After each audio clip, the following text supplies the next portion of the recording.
morning for today's video. Maghuhugas po ako ng aking mga maruruming mga kaldero at saka takuri. Ayan, kawawa naman yung aking takuri guys. So, ayan, ni-repair ko lang. Sayang naman kasi ito lang yung nasira. Ayan, so nilagyan ko lang ng ganito. So, napapakinabangan ko rin. So, ayan, ang dumi na kasi. Parang negro na siya. So, maglilinis po ako ngayon ng aking takuri. At saka ng aking mga kaldero. Kasi dito sa probinsya, ang gamit namin is kahoy. So, ngayon, social na, uso na ngayon ang tinatawag na butin or ano ba yan? Butin, basta butin. Or, siyempre, lilinisan ko na ang aking mga gamit dahil wala din naman talaga kaming panggatong kasi umuulan. So, magagamit po ako ngayon ng guys, ng butin. So, lilinisan ko muna yung aking mga gamit kasi hindi siya para hindi siya madumi. Kasi pagkahoy, talagang madumi. So, ito, maglilinis na ako ngayon dahil, ayan, mukhang negro na. Lilinisan ko lang.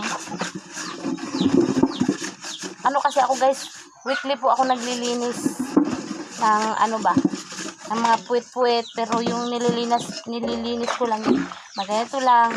Pero sa isang linggo, naglilinis ko talaga ako ng mga ganito kasi ang dumi. Pangit tingnan pag dumi yung mga kaldero, di ba?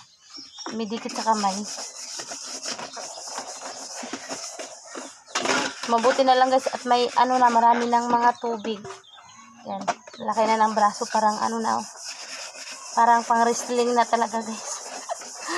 Bakit kaya guys pag nag-aasawa na tayo guys, kasi marami tayong ginagawa, lumalaki na yung mga braso. No, hindi katulad nung dalaga pa siksik-siksi, ngayon siksik. Siksik na guys, siksik. So, hindi naman linis na linis din kasi sasalang ko rin naman to. Babawasan ko lang yung kanyang itim. Kung hindi na natatanggal, hindi na. At least babawasan yung dumi.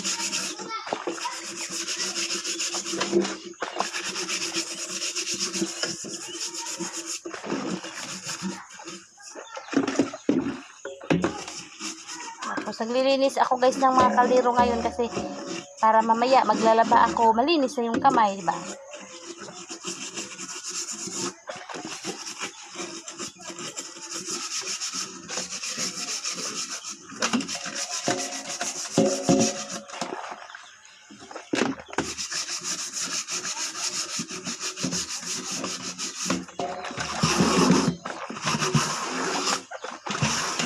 Yung iba guys, pag nagbablog, yung binablog lang nila is mga gagandang view, magagandang mga pangyayari sa buhay, di ba?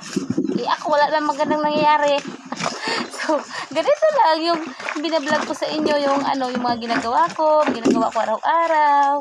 Yan, bilang isang nanay na probinsyana, nandito lang kami sa probinsya, paikot-ikot, dumidiskarte.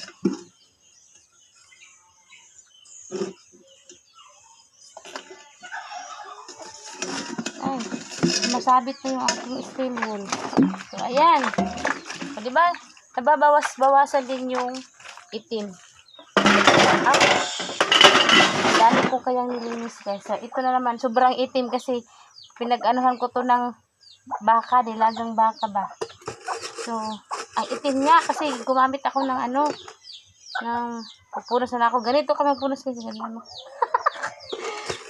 Gumagamit ako ng kahoy kasi pinapakuluan ko yung kaning baka.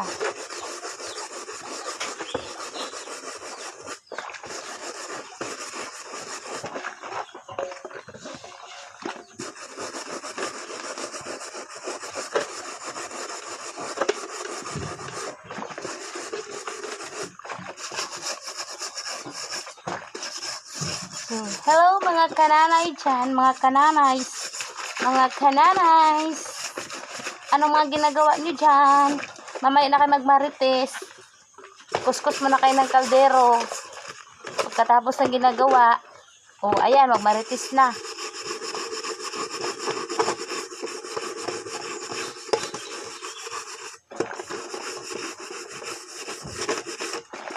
Alam nyo guys, tayong mga nanay, nasa bahay lang tayo. Sabihin, nasa bahay lang, pero ang dami natin ginagawa sa loob ng bahay. paikot-ikot para tayong gulong na umiikot.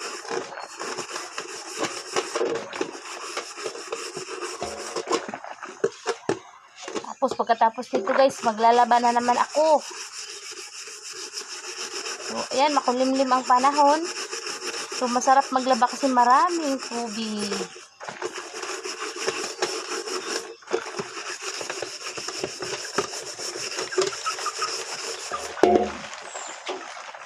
Parang bubos na yung ulan guys. Ayan. Isang barita din yung ginagamit ko pag kuskus ng kaldero para madali.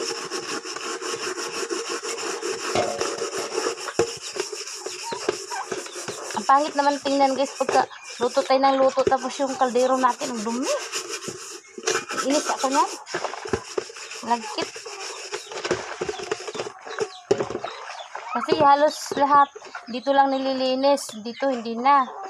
Maliban na lang kung gasol talaga. Ako kahit nagkakahoy ako guys, nililinis ko talaga itong labas kasi naiinis ako pagka madumi.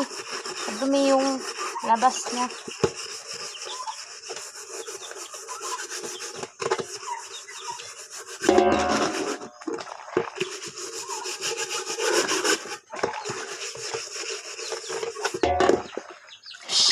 Dami ng manok. Nagugulo yung manok. Agoy! Hala, Joy! Nagugulo yung mga pabo. Oy, yung pabo, oy! Para, Joy! Kuhain yung pabo! Agoy! Patay, ginatong tanong aniron! Nagugulo yung pabo, guys. Nakawala sa kalungga.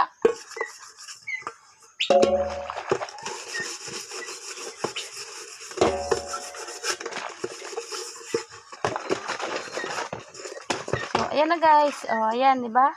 Bawasan din yung itim. So, ganyan na. Dito naman tayo sa aking kawali na yan, malakas ang kawali. Wala nang kuskusin.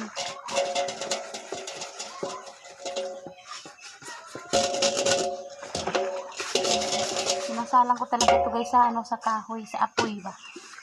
Kaya maitim yung, ayan So, ayan. Dali, kaya atin tagal kong vlog. Kagubot ang kandiri. So, bye-bye muna guys. At mayroon akong bisita na galing sa sa Korea. Bye-bye! Thank you for watching!